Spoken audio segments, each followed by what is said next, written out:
We are taking charge of every facet of our lives, and this is Take Charge with.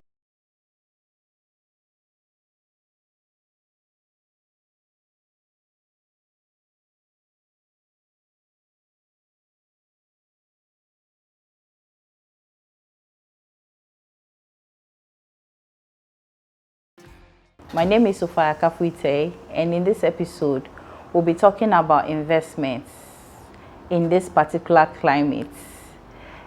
In recent times, between 2018 to 2022, a lot has happened in the financial space. In the financial sector cleanup between 2018 2019, a lot of people lost their funds with financial institutions, and it even became worse when SEC had to revoke the licenses of 52 investment banking firms. A lot of people got some funds, others also got some locked. Also, with Bank of Ghana revoking the licenses of some banks and savings and loans as well, people got their monies locked up. People are still chasing for the remaining of their funds. These happenings are actually disheartening and all that. There are so many factors that created this. And in 2022, the investment sector experienced another shake-up with a lot of people losing values on their investments. It all started somewhere in March 2022 when there was Russia-Ukraine war announcement, and all of a sudden we started seeing very high inflation. I think inflation at that time started from 14 point something, it shot to 19 point something, went to the 20s, and at the end of 2022, inflation was in excess of 54%. And that has actually caused a lot of, scare in the financial services sector. And also, government was also trying to make sure that the real returns on investments are up. So in turn, they were increasing rates on treasury bills, and at the end of the day, those who had investment in bonds and collective investment schemes like mutual funds and unit trusts that actually had investment holdings in bond started experiencing decline in value, to the extent that a lot of bonds were selling at very huge discounts and people were crystallizing losses. So the regulator, the Securities and Exchange Commission, had to come up with a directive that we should mark the portfolio to market, so that those who are leaving because of panic withdrawals would actually take the hits and move, so that we protect the investment of those who are staying. So basically, a lot of this happening has actually moved into this current year 2023, and people are still trying to come to terms with the fact that monies that they have saved over a period of time, they can't really access it with ease, and even if they are able to, they receive funds below what they expect to receive by virtue of receiving mark-to-market values instead of book values. Yes, these stories are very disheartening. I've been in the industry. I've seen how frustrating it is for customers. It's very frustrating for us, the staff, as well. But this is purely a macroeconomic challenge that we've actually seen. Truth be told, investment comes with risk. And there are two types of risk, basically.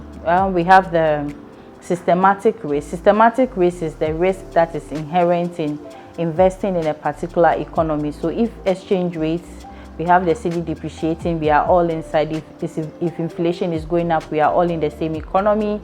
And if interest rates are skyrocketing too, we are all in the same economy. So all financial services sector players, the investment banks, the pension funds, the banks, are also playing within this same space. The other risk that we experience are the unsystematic risk.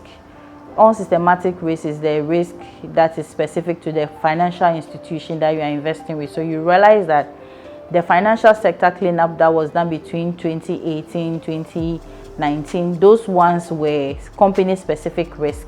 Either they were doing financial mismatch, or they did certain things that were against corporate governance rules, and as such their licenses were withdrawn and people lost money. And in this current system that we are into, this is a systematic risk, and even government has come out to acknowledge the fact that there's a problem, and then there's a need for us to get an IMF bailout with conditionalities around the need for us to do a domestic debt exchange and suspension of coupons or payments to external bondholders. So you realize that the situation is very dire.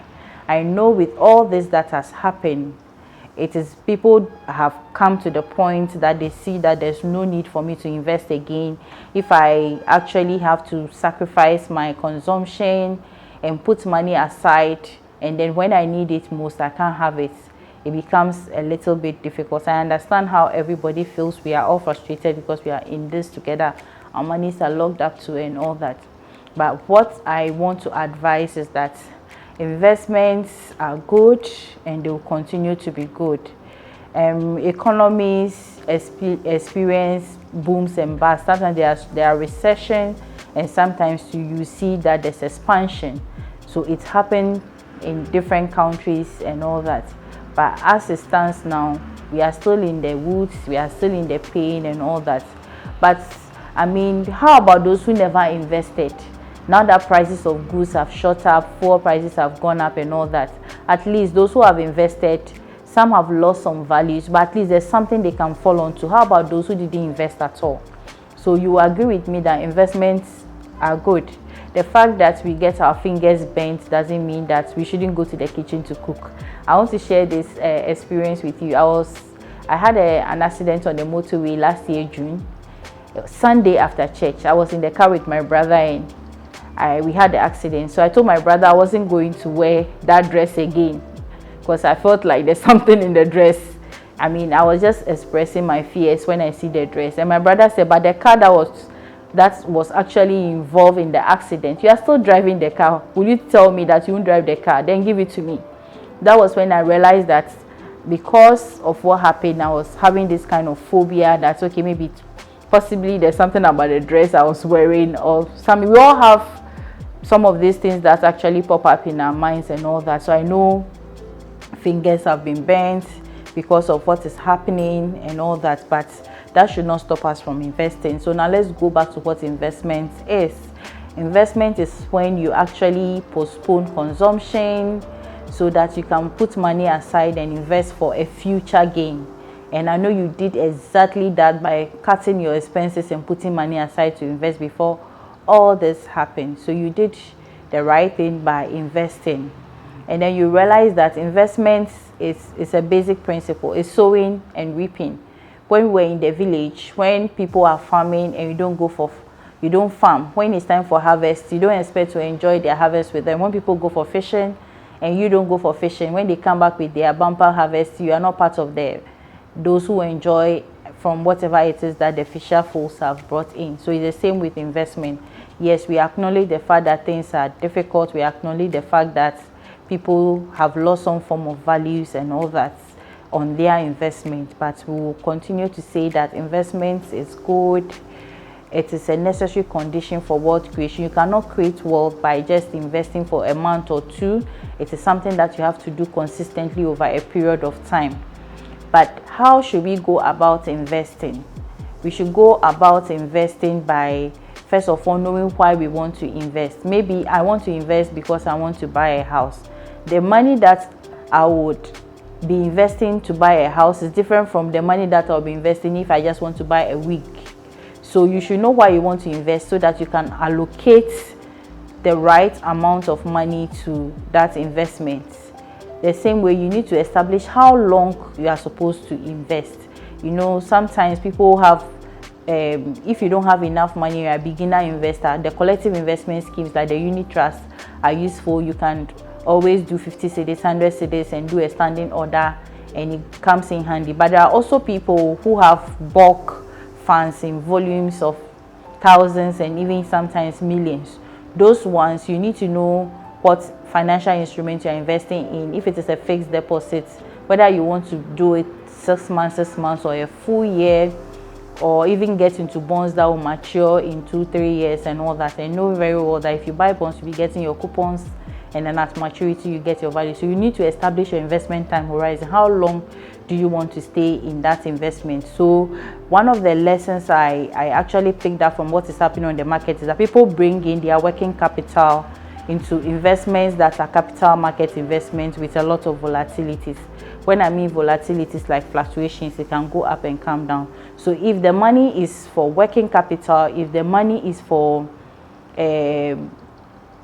family something, you should just put it in maybe a fixed deposit or buy a treasury bill that will mature in 3 months, 6 months, or a year. That's 91 days, 182 days, and 364 days. So you should know your investment time horizon and the type of money you can put in and what kind of investment. Now the next thing you should look at is your risk profile. So you are either a risk taker or you are risk averse. You don't want to take risk at all. So if you want to invest, you need to find out. If you don't want to take any risk at all, then maybe you should invest in maybe risk-free instruments like government instruments. Interestingly, the bonds that we are having challenges with on the market now are government instruments, and I keep saying that what is happening in Ghana right now has defied the basic law of finance and economics, and with even centuries of solid research that came up with assertion that government or sovereign securities are supposed to be the safest. So you should invest in government securities because we have very few countries that have actually defaulted on their loans. We have Jamaica going through that. They also did a debt exchange. Sri Lanka has an issue. I think somewhere along the line, Argentina, Greece, and if you look at the world population, just less than 2% of the world's population, like countries, defaulted on their loans and all that. So we are really in difficult times. But ideally, if you are a risk averse investor, you don't want to lose any value on your investment at all, then you could go about in doing treasury bills, which is government issued, or government of Ghana bonds that are on issue.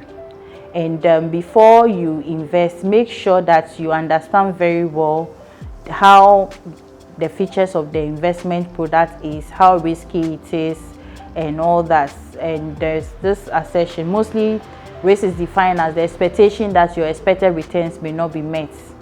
So the expectation that your expected returns will not be met is risk. So a lot of us on the market believe that once it is fixed income based, if for nothing at all, maybe growth may be slower, but you may not lose value on the amount invested. But I mean, the market is revolving, and then we have seen that because of the crisis we find ourselves as a country, now bonds are trading at very huge discounts, and people are actually losing value on principals invested. I mean, literature on investing in Ghana is going to change to a very large extent. I believe that this episode is necessary to let you know that what is happening is very disheartening, but there is a silver lining in the future. You don't have to stop investing, continue investing. The beautiful thing is that a lot of these collective investment schemes, because of the mark-to-market, their unit prices have dropped, and you can actually buy more units at a reduced price. So you see that there's an opportunity for you to make some gains by investing even in difficult times like this. I want to do this analogy. If you receive your salary or any income, see it as a fruit. When you take an orange fruit, you squeeze the juice, you either juice it out and drink. You could even eat the roughage that is inside, but don't forget to plant the seed. You have to, by all means, plant the seed. You don't have to chew that one in addition. So if you receive your salary, you can use a lot of it, but leave something that can be sown, that can germinate in the future to actually give you more values. The interesting thing about investment is that it has compound interest effects. Like if you sow one maize on the ground, you realize that just 2 maize will grow into a maize tree with a lot of maize combs, and then the number of how do I say it, even maize, I don't know how I'll even break it down. The pieces, you can have more than 100 or 200 pieces of maize if you are counting it one by one on a tree. But remember, only 2 was sown. So keep sowing, Keep investing. Don't give up on investments. I believe that the market will turn around and you won't regret you did. That will be all for now. Thank you for watching. Don't forget to like, comment and share so that others can benefit. I'll see you in my next episode. Bye-bye.